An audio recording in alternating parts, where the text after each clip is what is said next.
Tere! Mul on hea meel teiega taas kohtuda.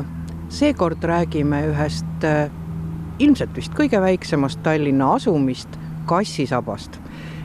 Milline ta oli varem ja milline ta on praegu, räägib meile Jaak Juske.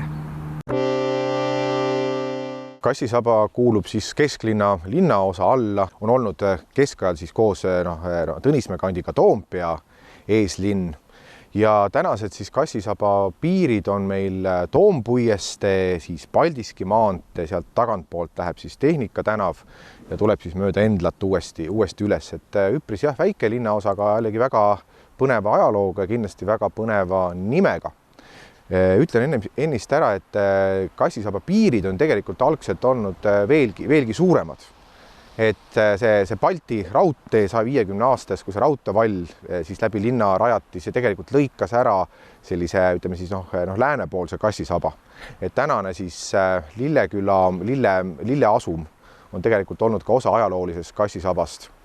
Ja sinna siis Pärnu maantee poole tegelikult ka suur osa uuest maailmast on olnud algselt, ennem sõda tunti seda siis Kassisaba kandi nime all. Aga kus see tore asumi nimetus tuleb, et siin ma arvan kõige tõenäolisem hüpotees on siis seotud meie vanalinna ümbritseva muldkindlustuse ehk siis bastionivööndiga. Sest esmakordselt on Kassisaba kanti kutsutud selle nimega pärast Põhjasõda 1732 ja me teame seda, et siis bastioni või muldkindlustuse sellist nurgakantsi, seda kutsuti saksa keeles katse ja sealt välja minev tee siis kandis Kassisaba nimetust. Ja kuna see tõesti tänane Kassisaba selle siis Rootsi ajal Vene ajal rajatud bastionivööndiga piirneb, siis tundub loogiline, et sealt see tore koha nimetus ka siis pärit on. Aga nagu ma juba ennist ütlesin, siis 14. sajand Kassisaba kant koos Tõnismäega saab siis vastavalt Tallinna ja Toompea võimude kokkuleppele kuuluma siis Toompea eeslinnade alla. Nii et et kui vaadata juba Rootsi-aegset linnaplaani, siis Paldiski maantee ja Adamsoni tänava sihid on juba linnakaardil olemas.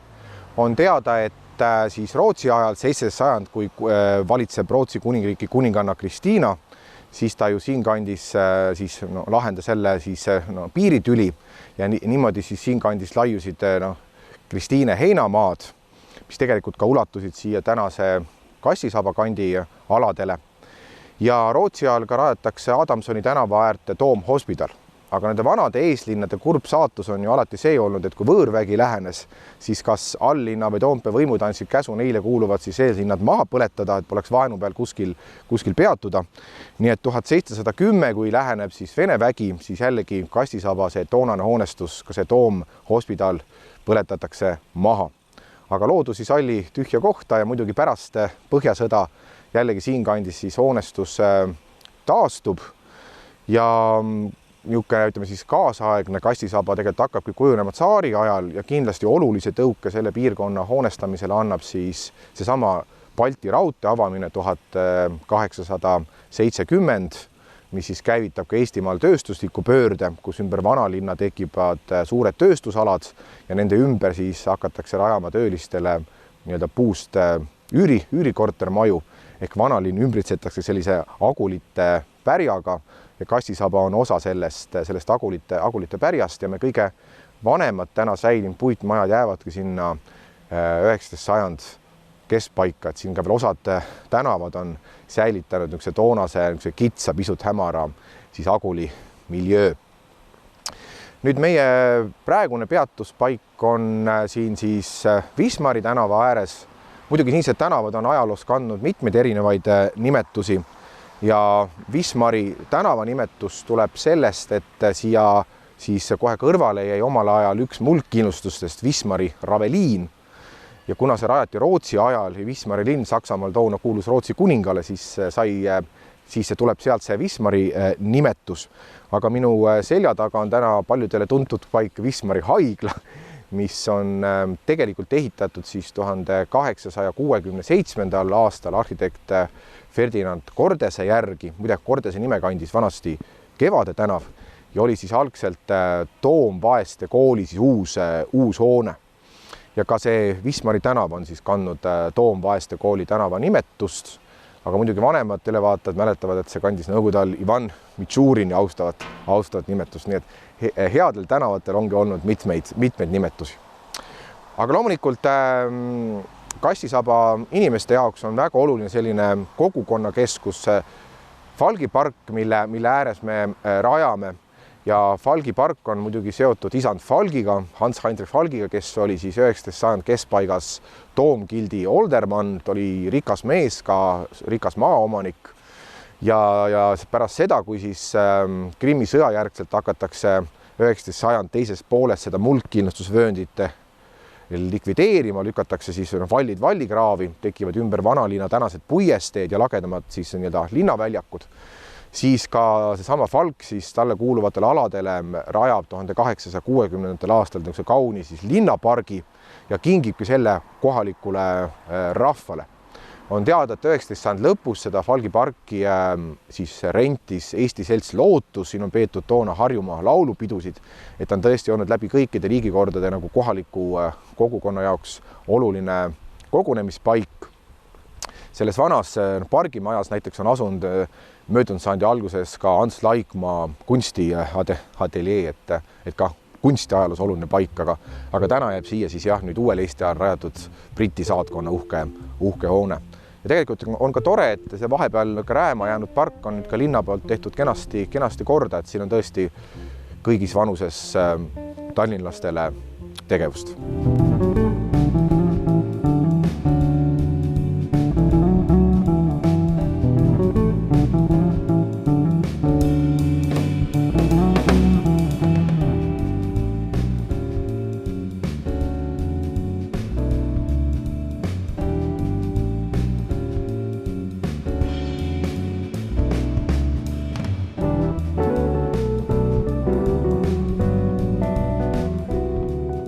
Nüüd me oleme siis siin Adamsoni ja Kevade tänava nurgal. Ka Adamsoni tänav on kandnud vanasti erinevaid nimetusi. 19. sajand mõnda aeg oli Vaeste tänav, aga see kohalikule rahvale väga ei meeldinud. Ja siis just selle Falgi pargi järgi on ta kandnud siis kas Falkspargi või siis Falgi pargi tänava nimetust, kuni ta siis sai skulptor Amandus Adamsoni austava nimetuse. Ja nagu me rääkisime, siis algselt ulatus enne raudteeehitust ka Kassisaba siis tänase Lilleasumi kanti ja tegelikult on Adamsoni tänava pikendus üle raudtee on siis tänane Madara tänav. Aga ka siis Kevade uulits on olnud vanasti kuni aastani 39 siis kandnud teist nime ja siis sama arhitekt Ferdinand Kordese tänava nime ta siis sai omal ajal. Aga Kevade tänavasse jääb tänava äärde siis 2 Eesti haridusloos olulist koolimaja. Seal taamal paistab see madal kollane maja, tänane siis kunstikool. See on siis Jakob Westholmi gümnaasiumi vanahoone, mis sai valmis saaria lõpus 1913 ja needsamad Jaan Krossi Vikmani poisid õppisidki siis esimesel Eesti ajal just selles vanas siis Vestu koolimajas.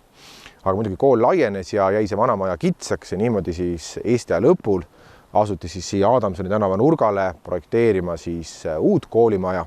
Selle ilusa funktsionalistliku stiilis koolimaja arhitektid on Artur Jürvenson ja Herbert Johanson, 2 tuntud toonast arhitekti. Ehitus algas veel Eesti ajal, aga siis tekkis selline seis, et koolimaja sai valmis pöördeliselt 1940. aasta suvel. Niimoodi, et selle koolimaja avas juba uus Nõukogude võim, kes siis ütles, et näete, kuidas me armastame töötavat rahvast, et ehitame neile uusi koolimaju. Ja muidugi need, kes on õppinud siin Nõukogude ajal, mäletavad seda 22. keskkoolina, aga nüüd juba uuel Eesti ajal saanud tagasi siis Vestholmi gümnaasiumi toreda ajaloolise nime.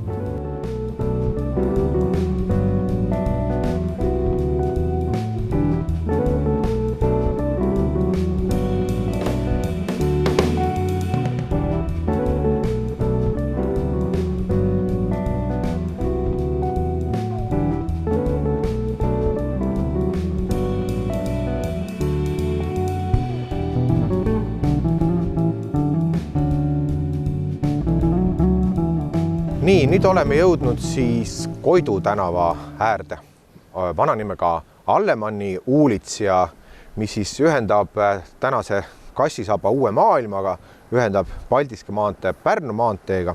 Ja siin me tegelikult näeme siis seda 1944. aasta märtsi pommitamise arme, et tegelikult Kassisaba siiski pääses üpris kergesti, aga Koidu tänava algus siis põles peaaegu täiesti lagedaks ja siin siis ka tõmmati see vana nii-öelda Aguli tänav laiemaks ja siis vahetult pärast teist maailmasõda kerkisid siia uued kortermajad. Et siin on see sõjaarm kõige nagu selgemalt näha. Aga miks ma siin seisma jäin, on ka veel see põhjus, et siin siis Adamsi tänava nurga peal on alles ka kohalik väikene siis nii-öelda asumipood, Kassisaba pood. Et ega selliseid väikseid Agulipoode on jäänud meie eeslinnades väheks ja tegelikult on tore, et kohalik rahvas neid poode elus hoiab, kuigi päris niisuguseid ehedaid keldripoode, neid on tõesti veel päris üksikud alles, et mul näiteks meenub, et meil Pelgulinnas seal Telliskivi tänavas on veel üks päris ehe keldris asuv. Aga ärme unusta Kapi tänava alguses kelder, pood. Aga kas seal müüakse veel toitu? Jaa. On tore, siis on täiesti. Aga teine oluline koht, mis siin siia tänavanurga lähedal jääb, on siis Loite tänavanurgas. Asus 19. sajandil siis kohalik kõrts, punane kõrts, kus olevad käinud riigiametnikud, kirjamehed, et see oli natuke haritum seltskond, et siin on elatud aktiivselt seltskonna elu omal ajal.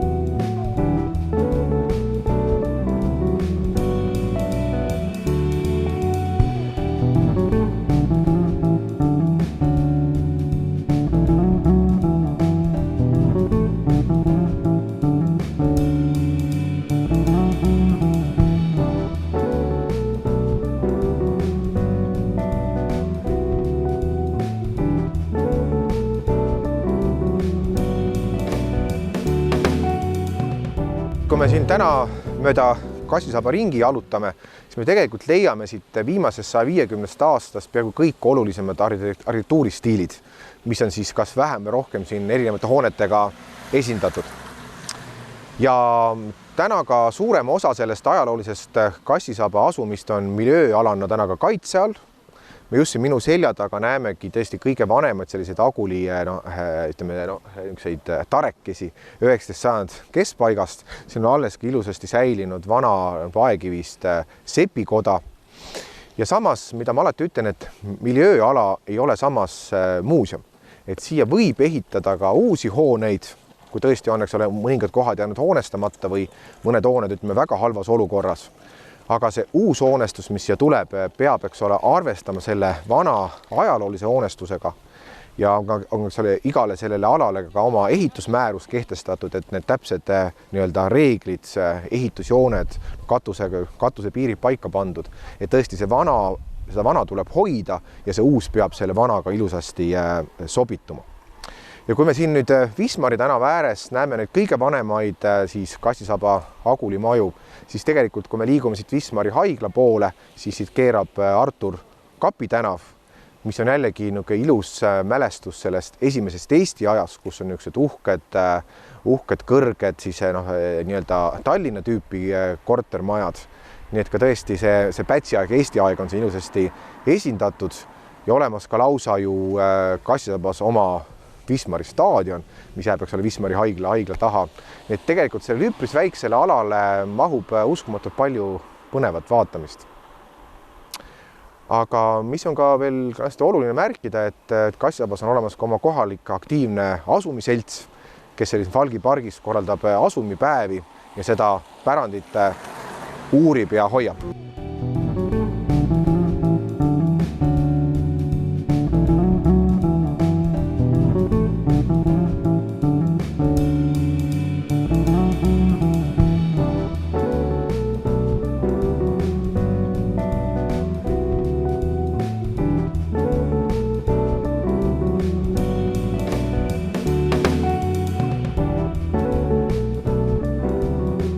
Nüüd me oleme jõudnud siis Koidu ja Luise tänava nurgale, kus selle aasta kevadel avati siis mälestuspink Maria Underile, sest sellel kinnistul asuski siis Maria Underi sünnikodu. See maja tegelikult on ehitatud 1870. aastate alguses, oli üldse üks Kassisaba vanimaid maju, kus siis 1883. aastal meie hilisem tuntud poetess sündis. ja kui nüüd Under, eks ole, teise maailmasõja ajal lahkub Eestist, siis hakati Nõukogude aastatel tema siis sünnimaja juurde tooma tema sünnipäevadel lilli. Kui ta suri Stockholmis, toodi see lilli ja muidugi see toonast Nõukogude võimu sügavalt häiris. Ja niimoodi siis mõned aastad pärast tema surma suvel 1984 siis toonane Nõukogude võim selle vana maja maha lammutas ja niimoodi üritati seda mälu ja mälestust hävitada. Aga tegelikult siin Koidu tänava ääres paistavad taga majad, mis on enam-vähem täpselt sama tüüpi nagu ka see siis lammutatud Underi sünnikodu. Ja toona, kui see maja veel siin alles oli, tegelikult Luise tänav siin samas tänavaristis ka lõppes. Nii et alles 80 aastate alguses raiutisid siis Luise tänav siis nii-öelda pikemaks raudteeni ja tekkis see tänane linnaruum. Aga Luise tänav on oma toreda lustaka nime saanud siin siis keset seda tänavat natuke ülespoole liikuda, asunud siis omaaegse Luisentali siis Suvemõisa järgi, kus on ka asunud omal ajal väike manufaktuur. Et siis tõesti 19. sajand see siis mõisakompleksid kadus ja siis kujunes see tänane Luise tänav, mis siis ühel hetkel tõmmati ka sirgeks, et oleks otsevaatega Kaarli kirikule. Ja siit edasi läheb, eks ole, Koidu tänav juba Endla tänavasse ja edasi kuni Pärnu maanteeni. Et siis Endla tänav on täna piiriks siis Kassisaba ja Uue Maailma vahel, kuigi vanasti ka Uue Maailma siinpool ots, seda ka loeti Kassisabaks.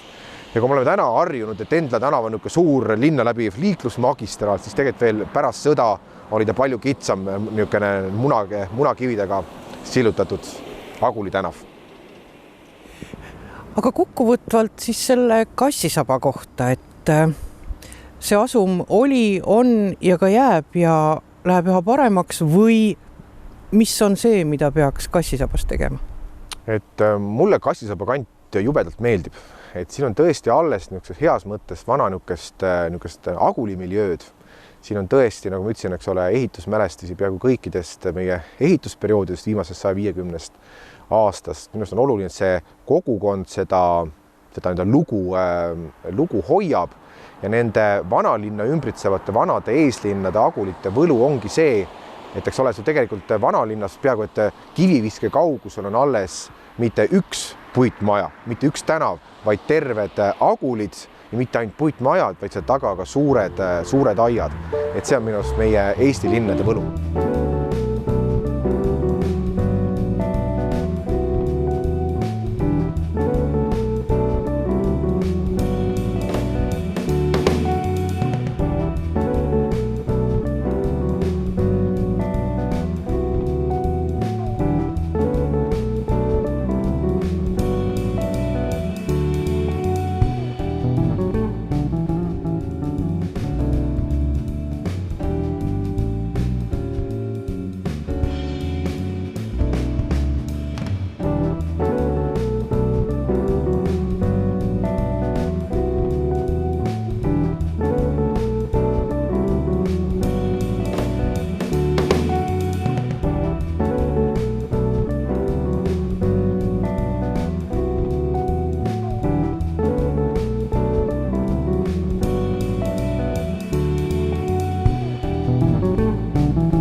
Selline oli ringkäik uduses Kassisabas.